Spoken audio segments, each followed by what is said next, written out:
I wanted to start off this morning by just telling you guys a little bit about the car accident that I had a few weeks ago. Jamie mentioned last week, if you were here, that Jamie Reichling, our administrator, and I were in a car wreck a couple of weeks ago.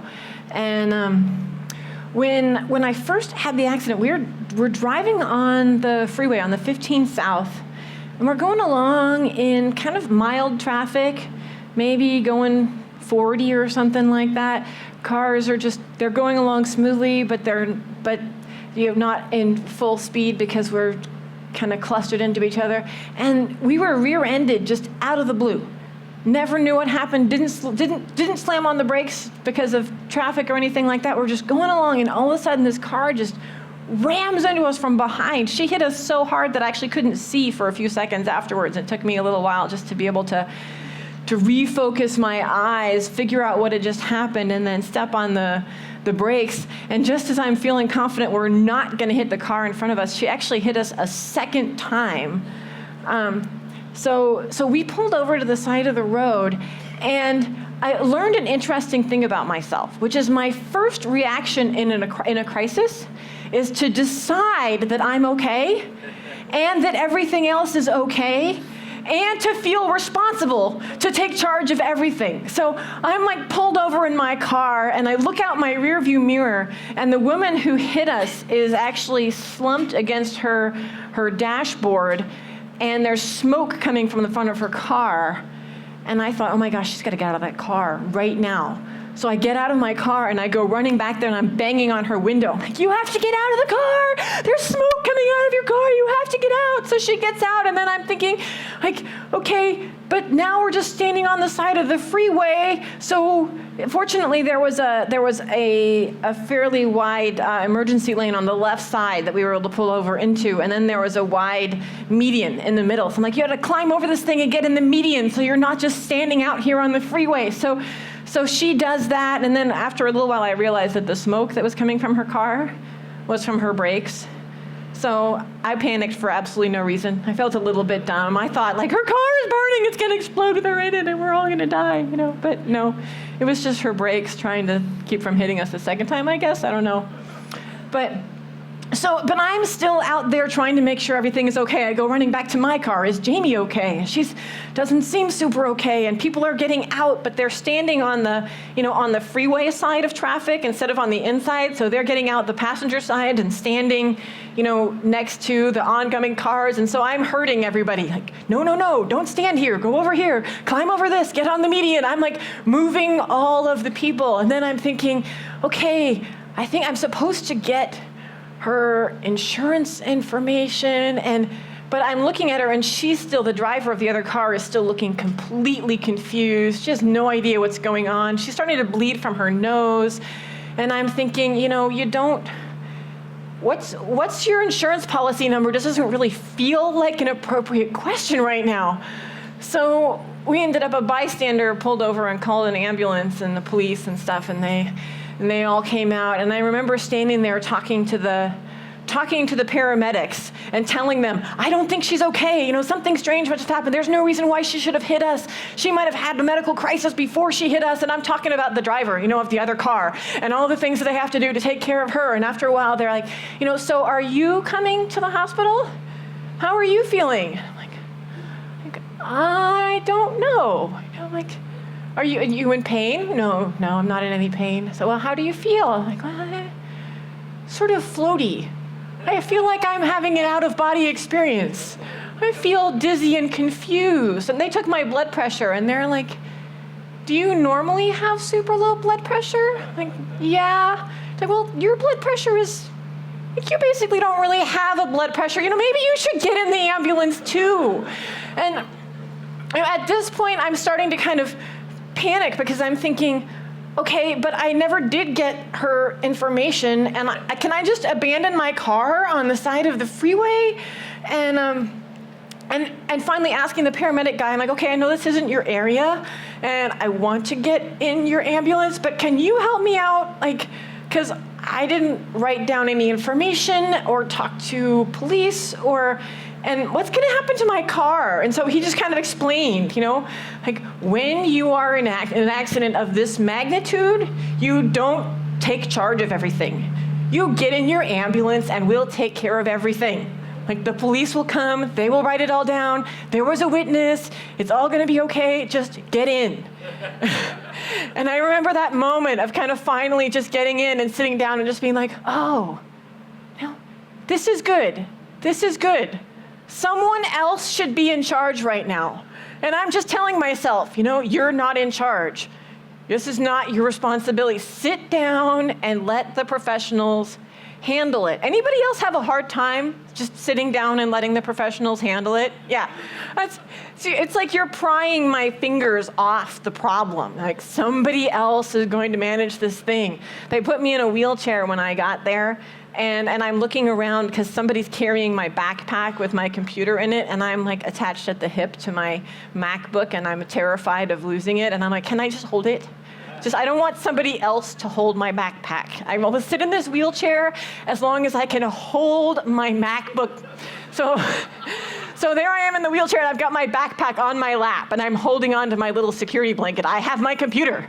I'm still in control, because I've got my computer. But I told you this story, and the end of the story is that we both had our heads checked out. We had a CAT scan, and we were both fine, and all is good. So we're getting taken care of, and we bought a new car. So everything is okay. But there's these times in our lives where we have to just stop trying to be in control. And we're going to talk about worship for the next few months. We're doing a series that's called Loving God, a Lifestyle of Worship. It comes from our vision as a church, that we are a community that loves God, and that part of the way that we love God is through just living a lifestyle focused on worship. And I believe that in order to enter into worship, and in order to enter into even talking well about worship, we have to stop trying to be in control. When we come into God's presence, when we worship Him, it's an act of laying things down, putting down our stuff, putting down our pride, putting down being in charge, putting down our control over ourselves and our own lives, and really giving ourselves entirely over to God. And so I'm just going to pray as we just enter into studying. We're going to ask a question, just what is worship? I want to start off just the beginning of this series by talking about what it even means to worship. What is worship, and what are we talking about when we say that? And as we do that, I just want to pray and just invite God to take control. And so if you can just pray alongside me, I'm going to pray in first person, and if you can just kind of pray these prayers with me as we just enter into God's presence together. Lord, I just want to lay down before you right now my need to be in control. My need to be in charge of my own life and my own self, to feel like I'm in charge. God, I just lay down my pride before you right now. My desire to have things go my way.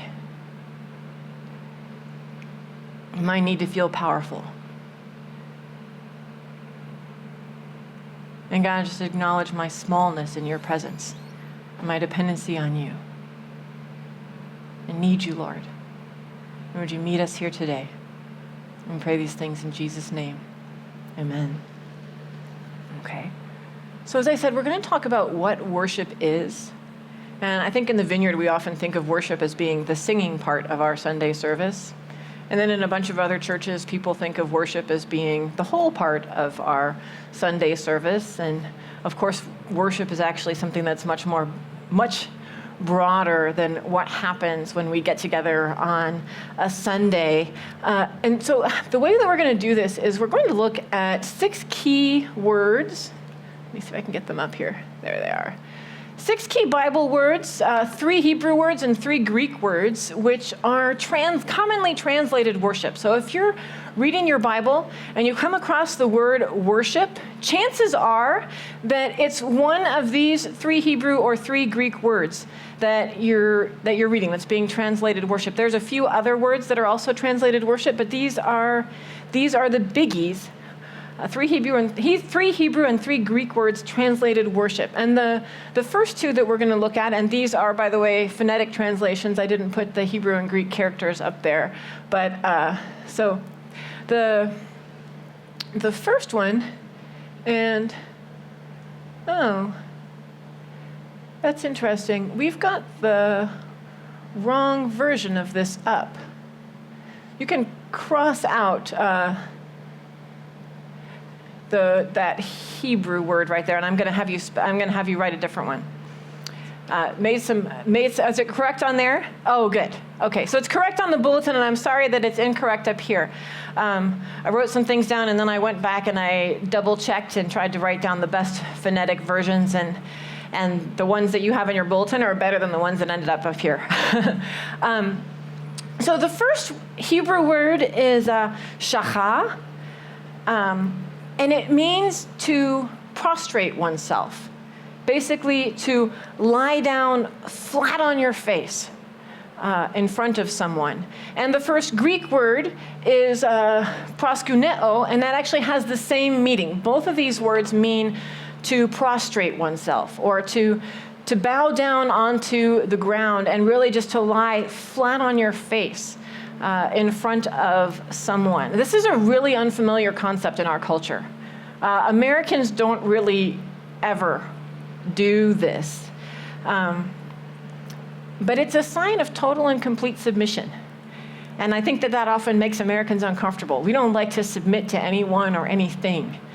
But when we worship, we physically sometimes and always symbolically, we bow down on our faces as a sign of total submission to God. This is something that's a little bit more familiar in some other religions. You still see people do this in other places, and you still see some other Christian groups do this. A number of sort of Catholic religious rituals will include this kind of thing, even though you don't see it a lot in Protestant churches.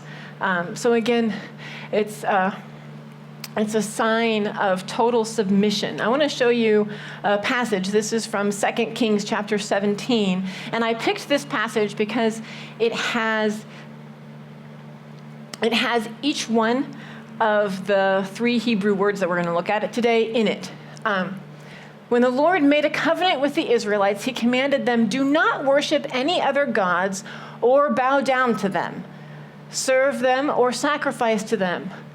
But the Lord who brought you out of Egypt with mighty power and outstretched arm is the one you must worship. To him you shall bow down, and to him offer sacrifices." And so the words they're translated here, bow down, that's our Hebrew word that we're looking at right now, shachah, is to prostrate oneself, to bow, to lie down all the way on one's face. And we're going to look back at this as we look at the other words, because all of the Hebrew words are in this passage. And again, it's a sign of just completely submitting ourselves to the one true God. And God says, don't do this for anybody else.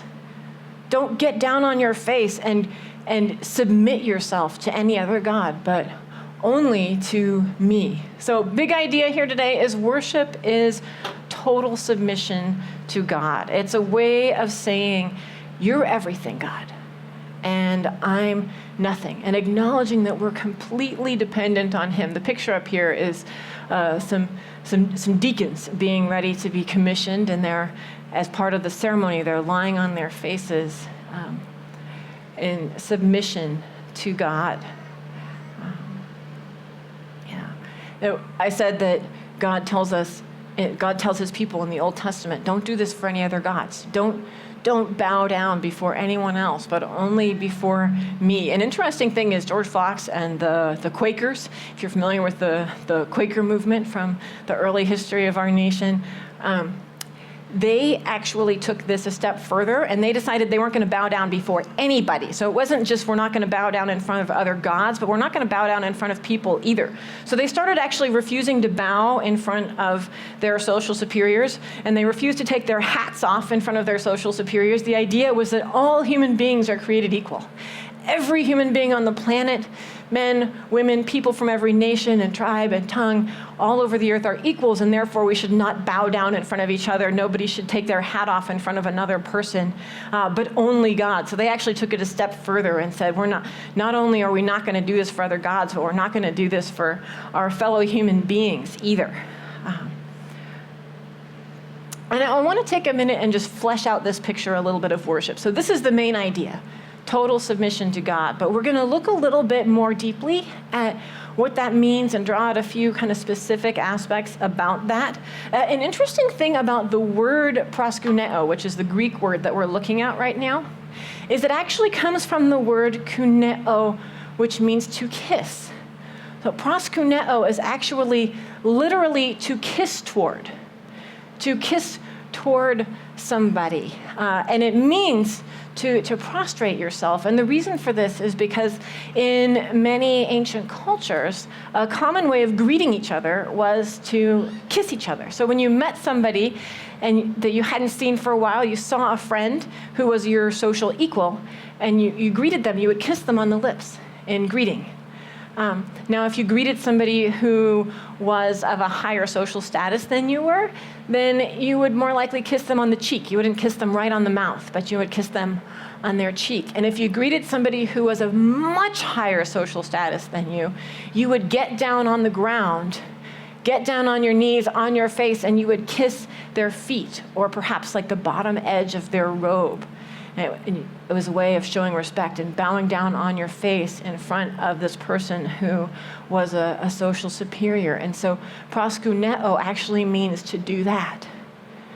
And that, I think, helps understand why it is that God doesn't want us to do that for anyone else. Why it is that the Quakers said, we're not going to do that for people either. This is only for God and for no one else. Only for God do we do this. To get down all the way on our face and kiss his feet, or kiss the bottom edge of his robe. And a thing that I want to draw out here as we think about that is when we worship, we express adoration.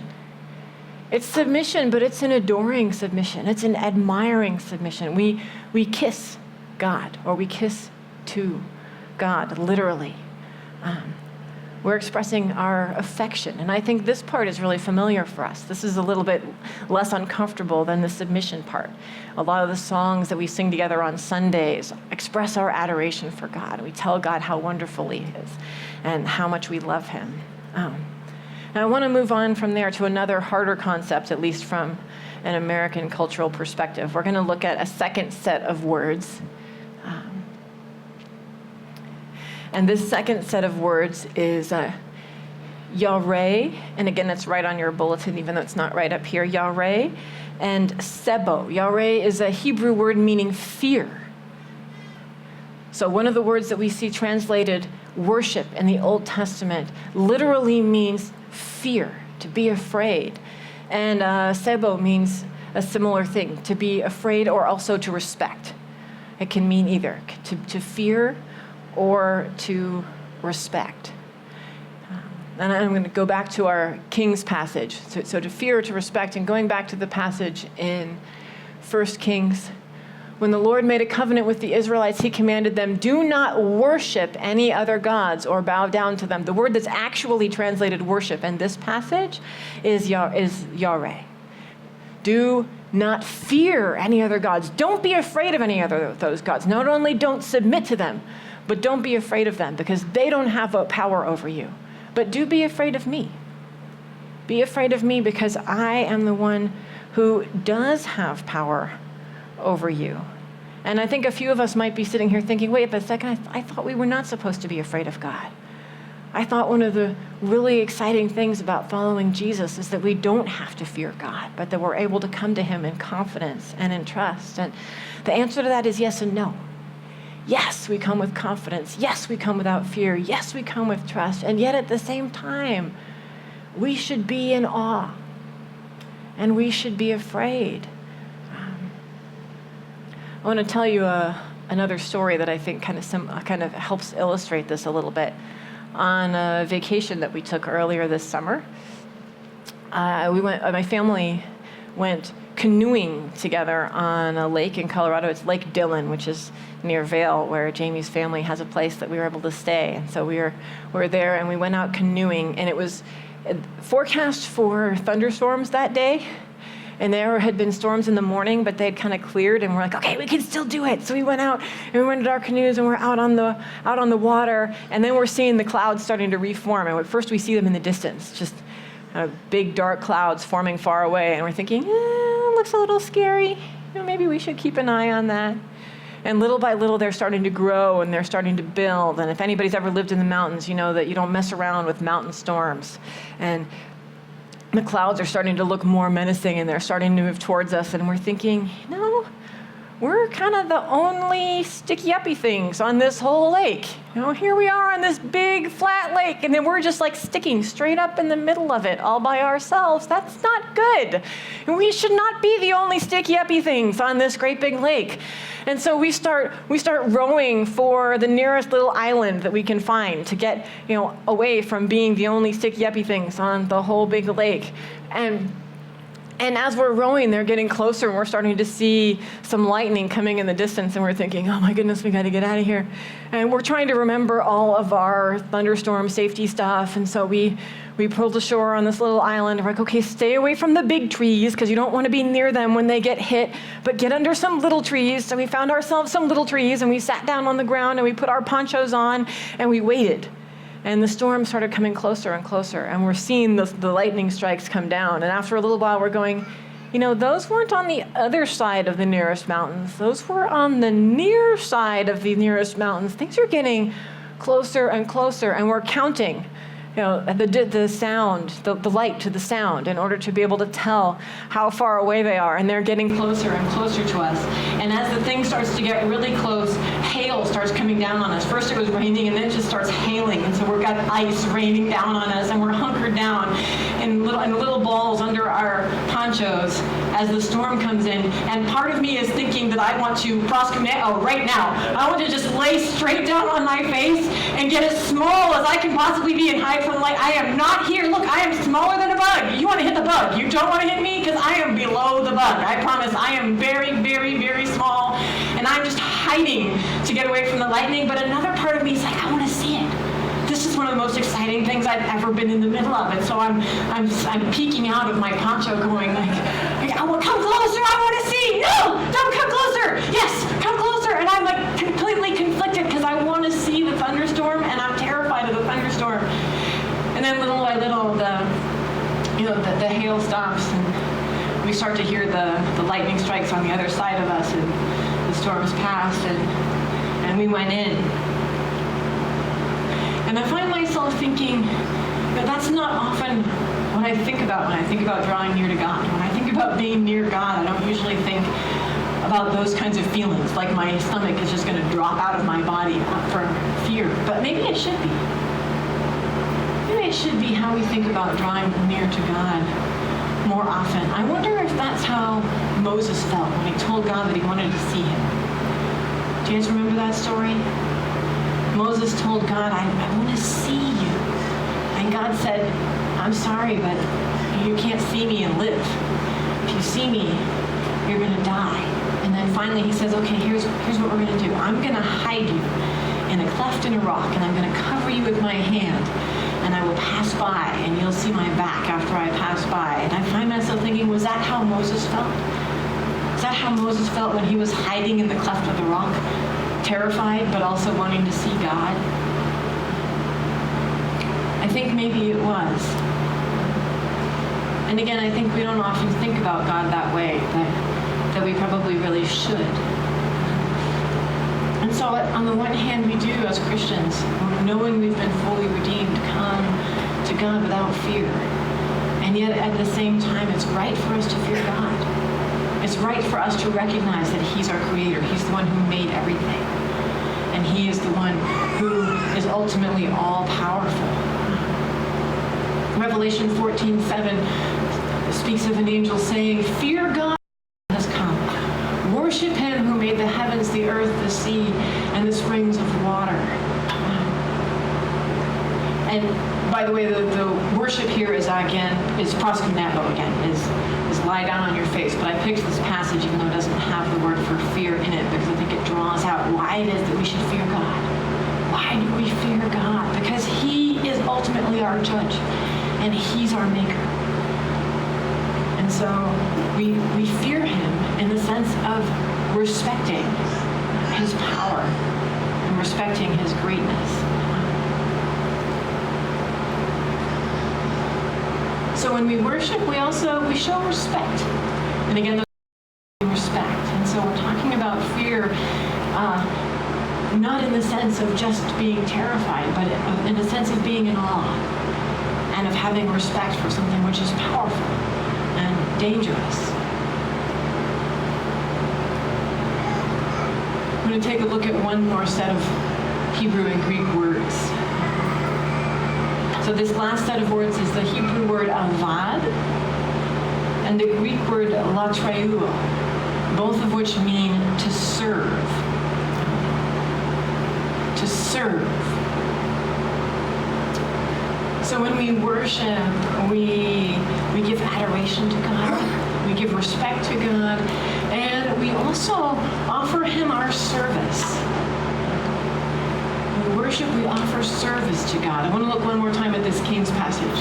When the Lord made a covenant with the Israelites, He commanded them, do not worship any other gods or bow down to them, serve them or sacrifice to them. But the Lord who brought you up out of Egypt with mighty power and outstretched arm is the one you must worship. To Him you shall bow down, and to Him offer sacrifices. So that the word to serve there is avad, which is elsewhere translated worship. And so this typically refers to cultic service offered to God in the religious rituals that would have been performed at the temple. So when people would come to the temple to worship, they would perform certain rituals before God. They would give offerings and sacrifices and bring an animal sacrifice, bring a grain offering, and certain things had to be done. And so when you were doing that, and when the priests were helping you would do that, it was serving God. You're acting as God's servants. So if you ever wonder why a church service is called a service, it's because we're serving God. When we come here on a Sunday, it's not for us. It's an act of service toward God. And we're going to talk about this a little bit more in a few weeks because it's my hope, and I want to talk about it again in a few weeks, that all of us are participating in some way in serving. That we're not just kind of coming and receiving, but that we're actually coming and serving as part of the worship service.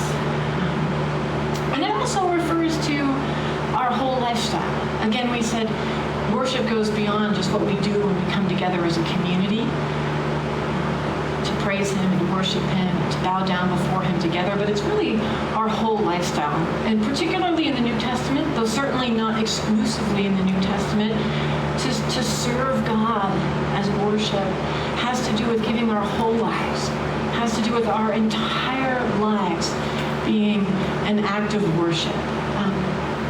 This passage from Romans 12, therefore I urge you, brothers and sisters, in view of God's living sacrifice, holy and pleasing to God, this is true worship, or true latreuo.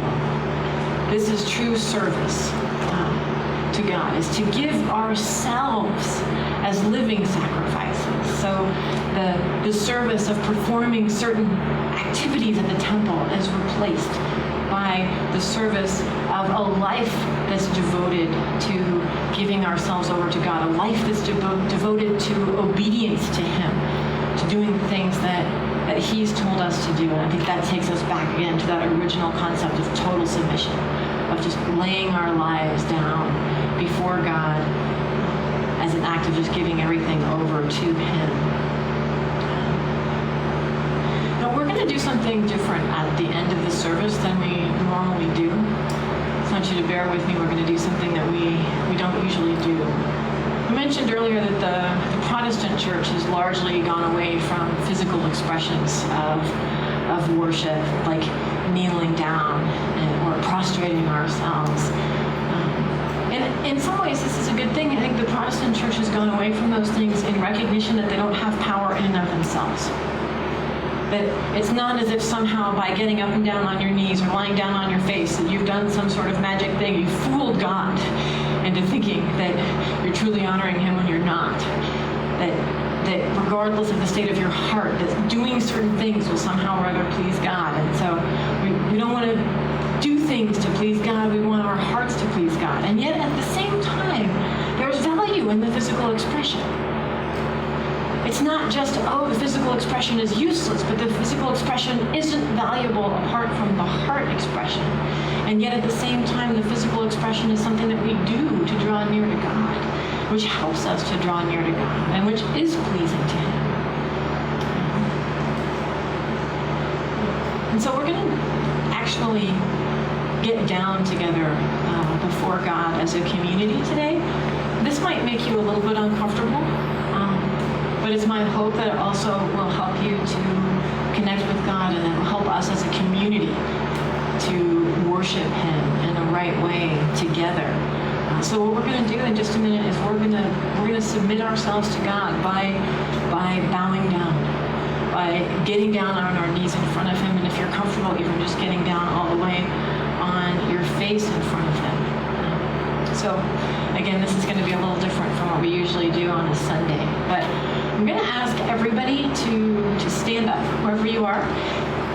This is unless you have some kind of a physical problem that prevents you from being able to kneel. If that's the case, please feel free to sit down. You do not need to get up if you have some kind of a physical limitation. Also, if you're visiting us today, you're not a follower of Jesus, and you're thinking, wow, this is really weird. Two things. One is we will absolutely not judge you if you don't participate. That's not what we're about, and that's not what we do here, so feel free. And yet, at the same time, I'm guessing you probably came here as an experiment. If you're here and you're not a follower of Jesus, and so I want to encourage you to just try it. You already came here, and it was already weird, so this could be part of the experiment, and see what it's like for you. And then raise your hand if you are the person all the way on the far side of your row. Raise your hand if you're the person all the way on the edge of your row. Can you pick up your chair, or whatever chair is nearest to the end, and just move it to the side of the room? Just move it all the way against the wall. You might need to get somebody to help you. Just move it all the way to the side.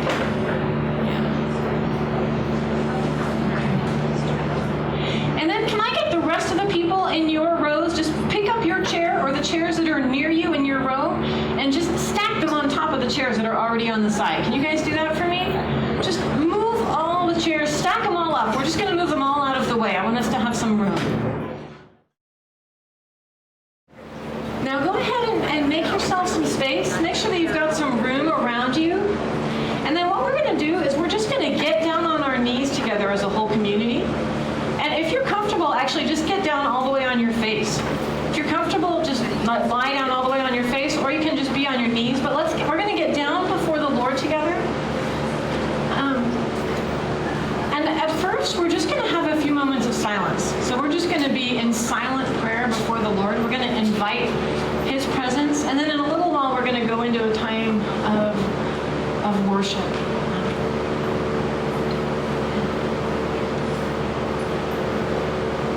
So Lord, we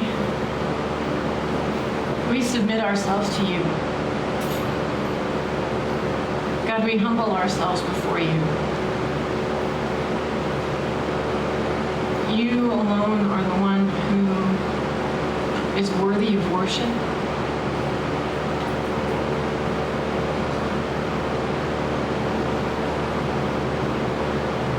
Lord, we recognize your power. We recognize your goodness. We recognize our own smallness in your presence. And God, we give ourselves over to you. We bow down before you. We give you our lives and our service and everything that we are. And God, would you receive us?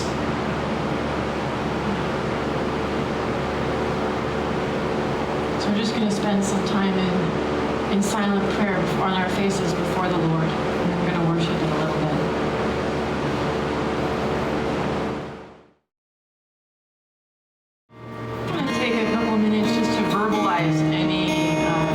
Prayers that people have. So if you want to, we're just going to continue to worship.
of your day. See you next week.